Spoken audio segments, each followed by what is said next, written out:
शनिवार व्रत कथा भाग 1 दुख, धैर्य और शनिदेव की लीला। बहुत समय पहले की बात है। उत्तर भारत के एक छोटे से नगर में धर्मदास नाम का एक अत्यंत ईमानदार परंतु अत्यंत निर्धन व्यक्ति रहता था। उसके जीवन में धन का अभाव था, परंतु श्रद्धा और सच्चाई की कोई कमी नहीं थी। वो रोज सूर्योदय से पहले उठता, स्नान करता और अपने छोटे से घर के कोने में रखे दीपक के सामने भगवान का स्मरण करता। धर्मदास की पत्नी सावित्री अत्यंत पतिव्रता और सहनशील स्त्री थी। वो अपने पति के साथ हर दुख को हंसकर सह लेती। उनके 2 छोटे बच्चे थे। घर की हालत ऐसी थी कि कई बार रात को बच्चों को आधा पेट ही सोना पड़ता, लेकिन फिर भी सावित्री कभी शिकायत नहीं करती। नगर के लोग धर्मदास की ईमानदारी की प्रशंसा तो करते, परंतु उसकी गरीबी का उपहास भी उड़ाते। कई बार उसे काम के बदले पूरा मेहनताना भी नहीं मिलता। शनिदेव की 7.5 उसके जीवन पर मानो पूरी तरह छाई हुई थी। दुखों का बढ़ना। एक दिन ऐसा आया जब धर्मदास का छोटा सा व्यापार भी पूरी तरह बंद हो गया। कर्ज बढ़ता गया, घर के बर्तन तक बिक गए। सावित्री ने अपने गहने भी बेच दिए, परंतु फिर भी हालात नहीं सुधरे। एक शनिवार की सुबह धर्मदास बहुत उदास था। उसने भगवान से कहा, हे प्रभु, यदि मेरे भाग्य में ही दुख लिखे हैं तो मुझे उन्हें सहने की शक्ति दीजिए।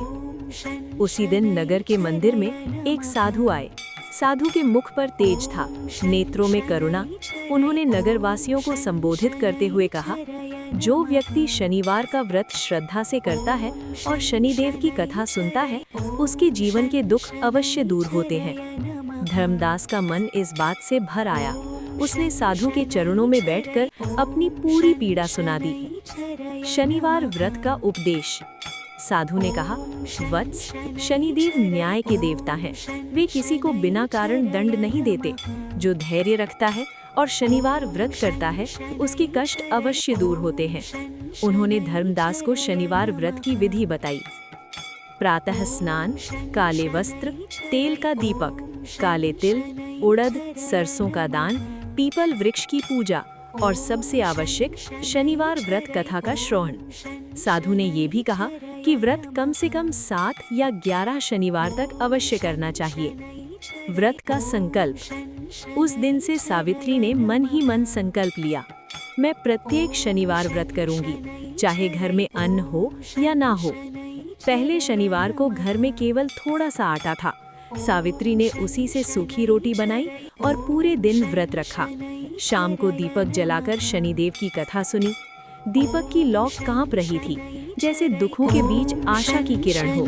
पहले शनिवार को कोई चमत्कार नहीं हुआ, दूसरे शनिवार को भी नहीं, तीसरे शनिवार को भी हालात वैसे ही रहे, लेकिन सावित्री का विश्वास अडिग था। धैर्य की परीक्षा।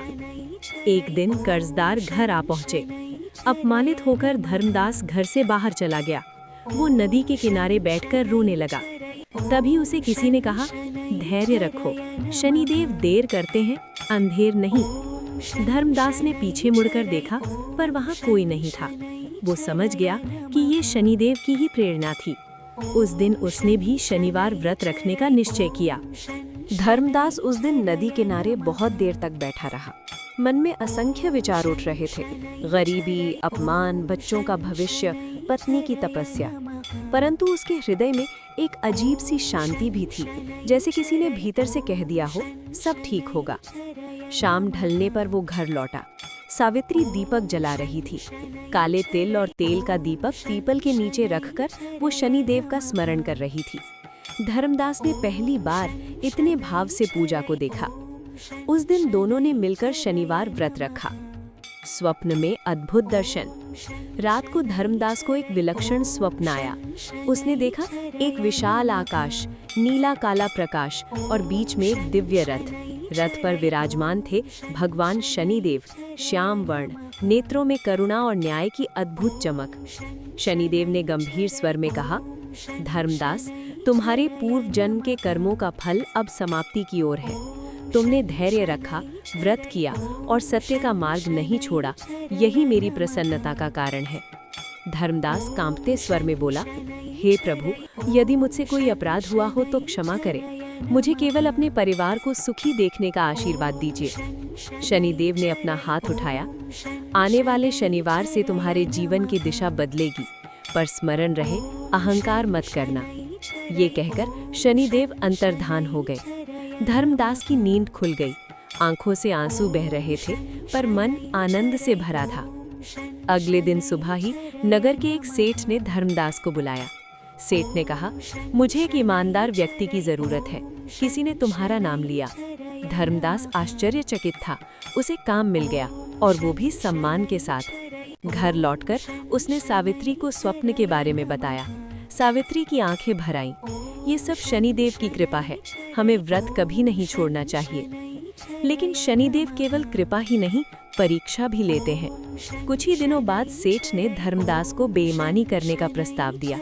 लालच बहुत बड़ा था। धर्मदास को स्वप्न में कही गई बात याद आ गई, अहंकार और अधर्म से दूर रहना। उसने साफ मना कर दिया। सेठ क्रोधित हो गया और उसे काम से निकाल दिया। घर फिर से संकट में आ गया। सावित्री ने केवल इतना कहा, जो शनिदेव पर विश्वास करता है वो डरता नहीं। उस शनिवार सावित्री ने विशेष श्रद्धा से पूजा की। तेल का दीपक जलाया, काले वस्त्र पहने और शनिदेव की कथा सुनाई। रात को इस बार सावित्री को स्वप्न आया। उसने देखा शनिदेव मुस्कुरा रहे हैं। नारी का धैर्य सबसे बड़ा तप है। तुम्हारी श्रद्धा ने तुम्हारे भाग्य के द्वार खोल दिए हैं। अगले दिन एक पुराना कर्जदार आया। वो बोला, मैंने तुम्हें बहुत सताया। ये लो तुम्हारा कर्ज माफ, और ये कुछ धन भी स्वीकार करो। धर्मदास और सावित्री अवाक रह गए। धीरे धीरे कर्ज उतरने लगा, घर में अन्न आने लगा, बच्चों की पढ़ाई शुरू हुई, समाज में सम्मान बढ़ने लगा। पर धर्मदास अब भी हर शनिवार व्रत करता रहा। समय बीतता गया। धर्मदास का जीवन अब पहले जैसा दुखमय नहीं रहा।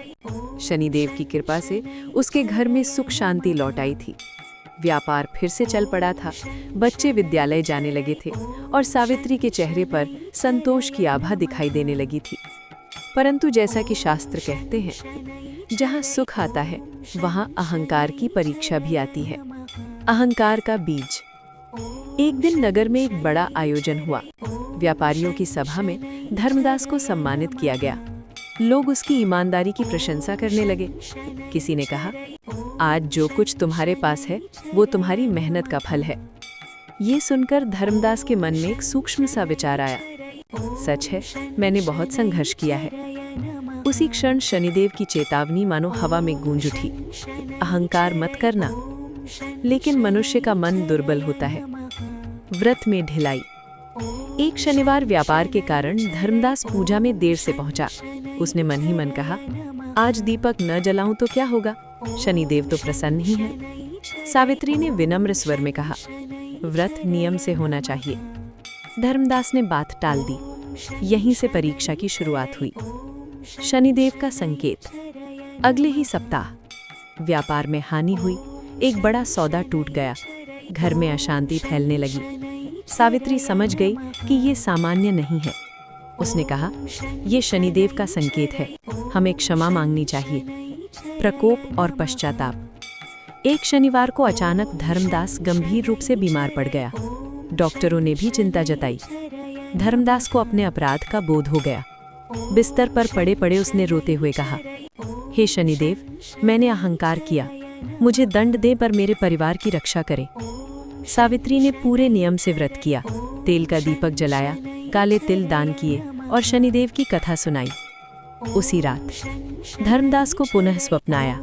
शनिदेव ने कहा, धर्मदास, दंड देना मेरा स्वभाव है, पर क्षमा करना मेरा धर्म है। तुम्हारा अहंकार टूट चुका है, अब तुम्हें मेरा पूर्ण आशीर्वाद प्राप्त होगा। स्वप्न टूटते ही धर्मदास की तबीयत में सुधार होने लगा। पूर्ण कृपा। कुछ ही दिनों में धर्मदास पूर्णतः स्वस्थ हो गया। उसका व्यापार पहले से भी अधिक फलने फूलने लगा। पर इस बार वो विनम्र था, गरीबों की सहायता करता, हर शनिवार व्रत करता, दूसरों को भी शनिदेव की महिमा बताता। नगर के लोग अब उसे धर्म और श्रद्धा का प्रतीक मानने लगे। कथा का संदेश। ये कथा हमें सिखाती है, शनिदेव न्याय के देवता हैं। धैर्य और सत्य से वे प्रसन्न होते हैं। अहंकार से वे दूर हो जाते हैं। सच्ची श्रद्धा से जीवन बदल जाता है। शनिवार व्रत कथा समाप्त। नमस्कार।